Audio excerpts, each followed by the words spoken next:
Salut les aventuriers de l'hypnose, bienvenue aujourd'hui pour ce jour 11 du défi 30 jours d'auto-hypnose à partager avec vous. Aujourd'hui, je vais vous parler du lâcher-prise. Pourquoi je vous parle de ça aujourd'hui Alors voilà, très simplement ce matin, je me suis réveillée, je me sentais un peu faible. Pour tout vous dire, j'ai des petites tendances à faire de l'hypotension parfois et j'ai remarqué que j'en fais particulièrement lorsque je pousse un peu trop mon corps, c'est-à-dire si je travaille trop, si je lui demande un peu trop d'efforts, mon corps a tendance un peu à affaiblir et à provoquer de l'hypotension. Voilà, tout simplement. Ce matin, je me suis réveillée un peu dans cet état-là, je sentais que ça allait pas trop à ce niveau-là. Et je sais que quand c'est comme ça, mon corps m'envoie un peu comme un signal d'alarme pour baisser le rythme un petit peu. Je sais pas si vous êtes comme moi, mais c'est vrai que moi j'ai tendance à vouloir souvent tout faire et tout gérer au mieux, de façon à ce que ce soit le plus, j'allais dire le plus parfait possible. On sait bien que la perfection n'existe pas, mais c'est vrai que j'ai ce souci de pouvoir toujours tout gérer, que ce soit le plan pro ou le plan perso, la maison, voilà, que tout soit le mieux fait possible, voilà. Sauf qu'au bout d'un moment, voilà, forcément, on s'use à vouloir assurer sur tous les plans, et c'est bien aussi de savoir lâcher prise à un moment. Donc c'est pour ça qu'aujourd'hui je me suis dit, voilà, aujourd'hui c'est ma journée, je lâche prise un peu, je pourrais sûrement pas faire tout ce que j'avais prévu de faire, et c'est ok, et ça va aller quand même, et au final je vais y arriver. J'ai choisi d'utiliser une technique issue de mon bouquin. Alors je vous en ai souvent parlé depuis le début de ce défi, vous avez vite compris, je pense que j'aime beaucoup ce petit livre 50 exercices d'auto-hypnose de Mireille Meyer. Je vous remettrai le lien en dessous de la vidéo du jour. C'est un exercice entièrement dédié au lâcher-prise. Alors c'est un exercice qui se fait en 3 phases. Concrètement, vous avez la possibilité d'effectuer ces 3 phases soit sur une même séance d'auto-hypnose, soit vous pouvez le faire sur plusieurs jours si vous manquez un petit peu de temps, parce que du coup c'est vrai que c'est une technique peut-être un peu plus longue que d'habitude. La première phase, ce qui est chouette, c'est que vous allez la faire sans être en état d'hypnose. Vous allez voir, ça va monter un peu crescendo. Donc cette première phase, vous la faites en état de conscience ordinaire. Vous allez penser à la situation ou au problème qui vous préoccupe et vous allez en ressentir tout ce que ça vous fait, à la fois au niveau pensée, au niveau émotion, ce que ça provoque en vous. Donc c'est très simple parce que comme vous n'êtes pas sous état d'hypnose, vous pouvez même noter un peu tout ce que ça évoque en vous. Moi j'avais noté, ça m'avait fait penser à une charge lourde, c'est-à-dire que ça me pèse. Une charge mentale aussi parce que vous savez bien quand on doit penser à tout le temps, il y a un moment où on a ce qu'on appelle une espèce de charge mentale. Devoir tout anticiper, tout organiser pour soi et pour les autres. Du coup, le fait d'y penser, ça me provoquait du stress, forcément.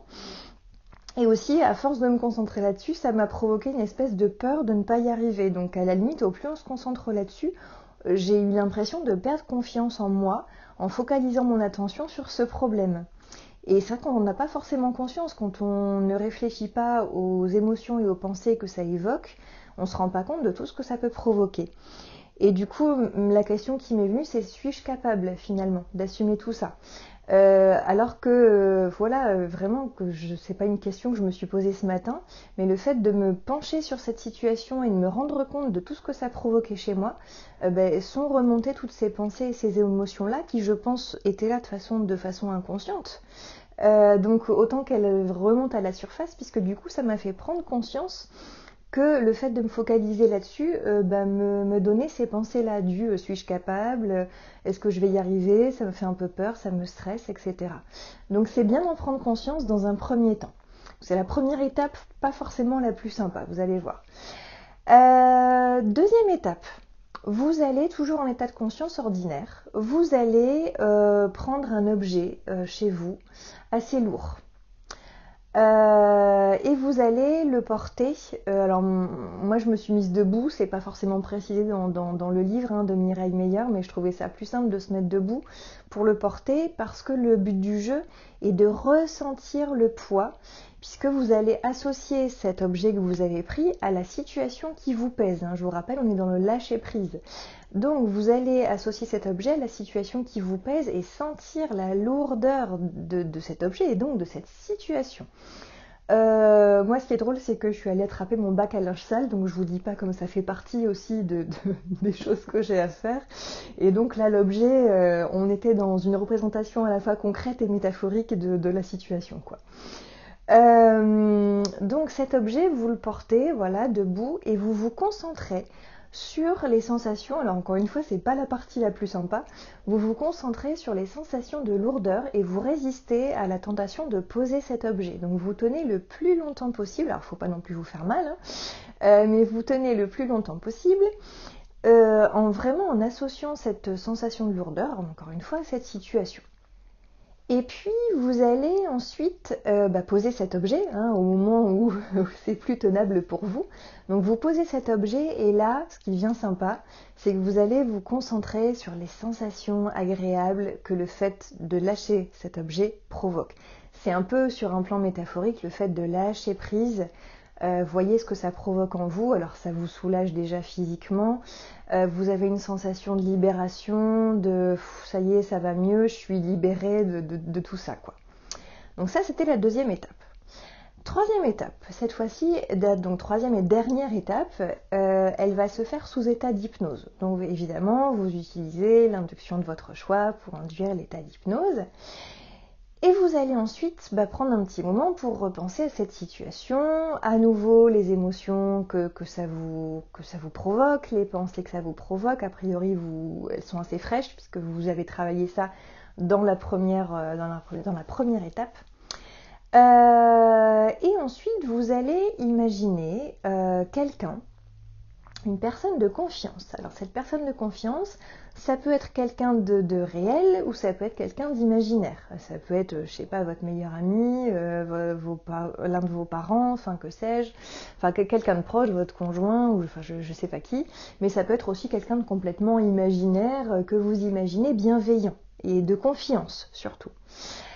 Vous allez imaginer que vous confiez à cette personne, cette charge, en tous les cas cette situation que vous portez. Et vous allez même vous imaginer ce que vous allez lui dire. Voilà, donc voilà, vous figurez bien, vous visualisez bien tout ce que vous lui dites en vous soulageant de cette situation, de ce poids. Et vous allez visualiser cette personne de confiance qui commence à gérer cette situation, alors à sa façon à elle. Et puis au fur et à mesure qu'elle gère la situation, vous allez commencer à la visualiser en train de s'éloigner de vous. Elle s'éloigne progressivement jusqu'à ce qu'elle disparaisse complètement. Vous allez voir qu'au moment où elle disparaît complètement, vous allez pouvoir profiter de sensations hyper agréables. C'est le moment le plus sympa de cette technique. Vous allez profiter cette fois-ci des sensations vraiment agréables qui sont démultipliées sous état d'hypnose. Encore une fois, une sensation de liberté, d'allègement. Donc voilà, que des choses qui font du bien. Et finalement, c'est vrai que moi je me suis aperçue que je pouvais tout aussi bien gérer ce que j'avais à faire en n'ayant pas à porter cette charge qu'en devant la porter. Voilà, on est tellement plus efficace quand on fait quelque chose sans porter 25 kilos sur les épaules, quoi. Et c'est vrai qu'on le sait consciemment, mais de là à le vivre sous hypnose, on en prend conscience différemment. Et c'est vrai que le fait de confier cette charge lourde à quelqu'un d'autre, encore une fois en ayant une façon de donner cette charge, en lui expliquant, en lui déléguant, etc. Il ne s'agit pas de charger quelqu'un d'autre, mais vous allez voir qu'à votre façon, vous allez lui confier quelque chose et vous lui faites confiance pour gérer cette chose au mieux et donc vous n'en êtes plus responsable, même si vous savez qu'après vous aurez quand même à gérer des choses, mais vous allez le faire de façon beaucoup plus légère et en relativisant davantage.